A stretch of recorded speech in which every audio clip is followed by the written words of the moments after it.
Hey guys, this is Blog of the Hut, and today I want to talk about what's canon in the book Star Wars Aftermath. I love coming across all the new books, comics, games, all the stuff that's in canon, and finding out what planets, species, droids, you name it, have been added. I particularly love the visual guides, and I love the old essential guides in the EU. And I just love seeing what's come into the galaxy, whether it's making a return from Legends or whether it's completely brand new. So as I go through, just to explain roughly, entries marked in yellow writing are brand new for the canon. Entries marked in blue are returning from Legends, and any image with a red border around it indicate that I don't have a proper image, and I'm either using something similar from another story or franchise or something I've made up. Okay, so in this video I'm looking at Aftermath by Chuck Wendig. The Aftermath book and the Aftermath trilogy mark the fate of the Empire after the Battle of Endor. It was a bit weird reading the book the first time because that timeline was so firmly rooted in my mind in the Legends timeline. So while the book was solid, I found it hard for it to live up to the decades worth of books and comics it was replacing. But nonetheless, like I said, I enjoy the book and the characters. I also particularly enjoy the interludes, giving an idea of the fate of the overall galaxy. The bulk of the story takes place on one planet where the rebels uncover a meeting of the remaining heads of the Empire, but it does, like I say, cover the fate of the galaxy as a whole. So anyway, let's get into it.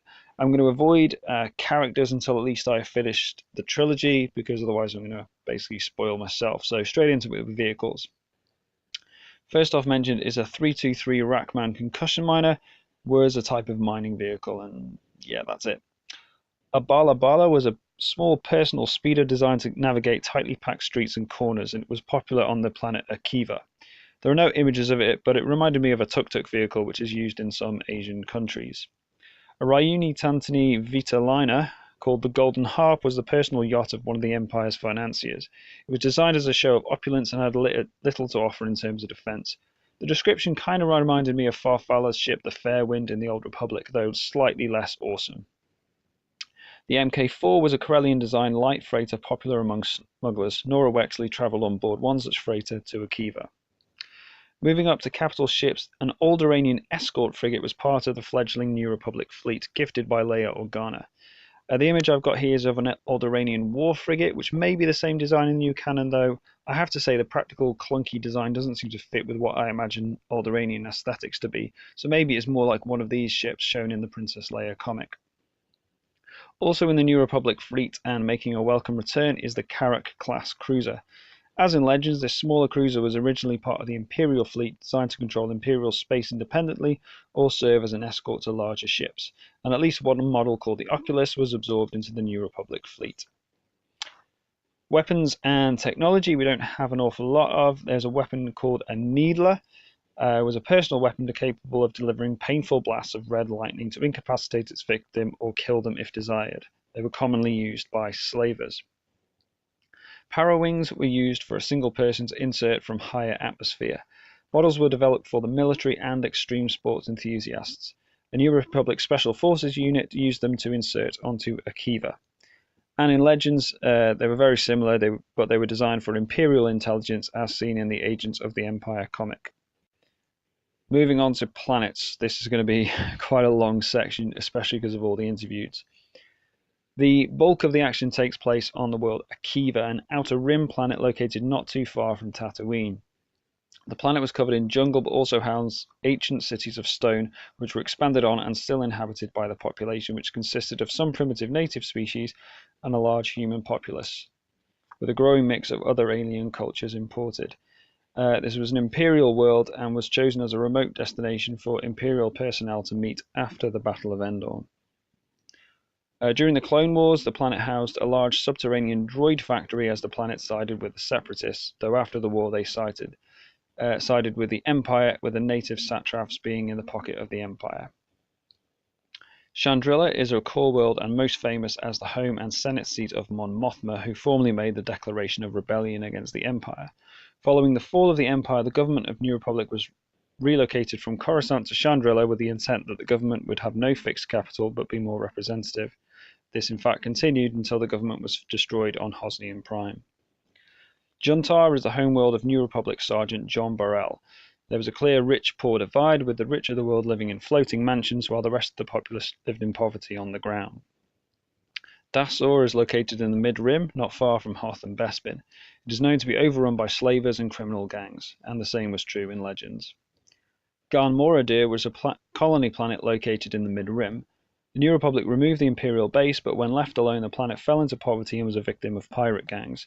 They sent a representative to plead their case to Mon Mothma, who immediately appointed him as senator, and the planet was made a member state of the New Republic.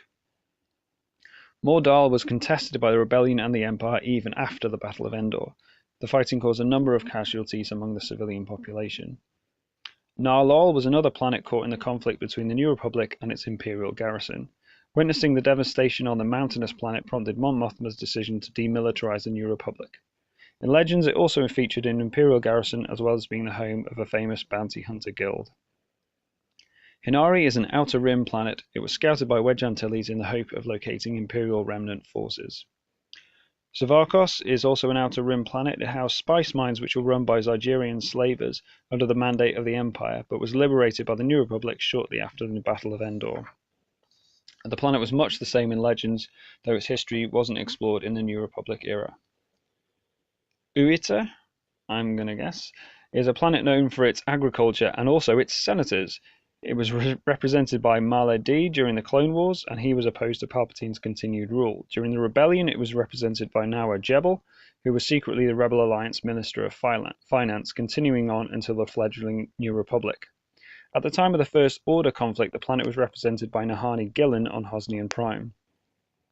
I find it interesting that this planet is mentioned so often in sourcebooks, but we actually know so little about it, so it really feels like they're setting up for something, but time will tell.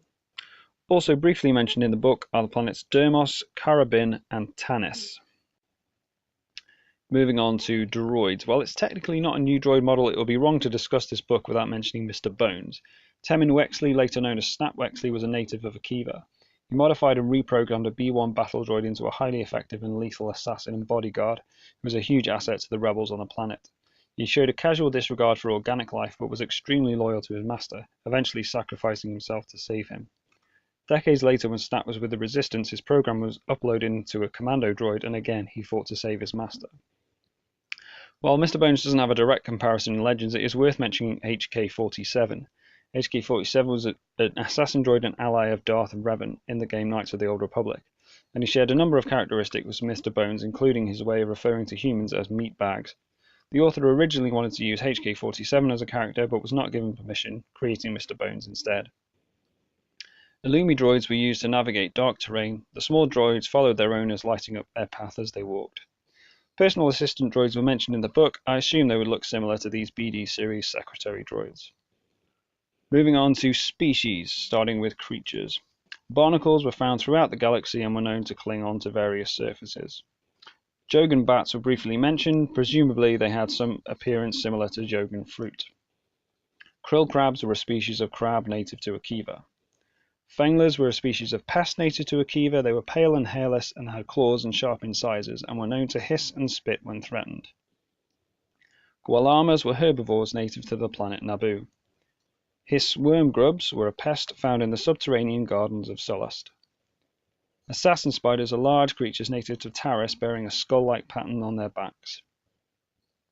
Star whales are mentioned but should not be confused with purgils or other spacefaring creatures. Rather, they were large ocean creatures native to Uthura. Valdir are domesticated creatures found on the planet Narlol. Boar wolves were fierce creatures native to the forest moon of Endor. Despite their fierce nature, they were often hunted by the Ewoks. A lot of other creatures get mentioned, usually as an analogy. For example, when a soldier pops up out of his hole, he's compared to a whistle pig, and so on. A number of bird species are mentioned in the book, including the cerulean skycatcher, the cuckoo hen, the emerald cofter grouse, peacocks, thatched sparrows, and sailbirds.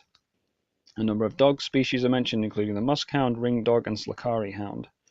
Ragjacket wasps are briefly mentioned, as are moths, and also mentioned are pipe weasels, ryuku hares, canyon adders, whip snakes, spot buffalo, tree lumors, and wilks. And moving on to sentient species now. The Ayako were a species native to Akiva. They had built many ancient temples across the planet. The Krish get a brief mention in this book, which confirms them as canon. Chris Marauder ships also attacked Han Solo in another book. They were first created for Legends by Thrawn author Timothy Zahn and were known as pirates. In Legends, their homeworld was Sansa in the Mid-Rim, but this hasn't been confirmed in canon. The Uthuthma are introduced as a native species from Jakku. They are described as having skull-like faces with eyes in their sockets, so I modified this image of a gibbon to give you an idea. The Ugg team were a primitive species that lived in the catacombs of Akiva. They were pale-skinned and feral, reminding me of zombies. Some inhabited an abandoned factory wore droid parts as armor, so I made this image as a demonstration. The Zaan were a small-bodied species. They had a population on the colony world of Gan Moradir. In Legends, their homeworld was Algara too, but this hasn't been established in canon. And that is it, apart from two important mentions. The Acolytes of Beyond are a cult who worship the dark side of the Force. They initially collected dark side artifacts such as lightsabers and destroyed them to return them to their masters, but increasingly became militant after the fall of the Empire. This book also drops hints that Boba Fett is alive with acid-scarred Mandalorian armor discovered on a Jawa sandcrawler on Tatooine. Well guys, this is probably the longest video I've ever done, so thank you for sticking with it. Guys, you can also check me out on WordPress and on Twitter, but for now, thank you very much for watching.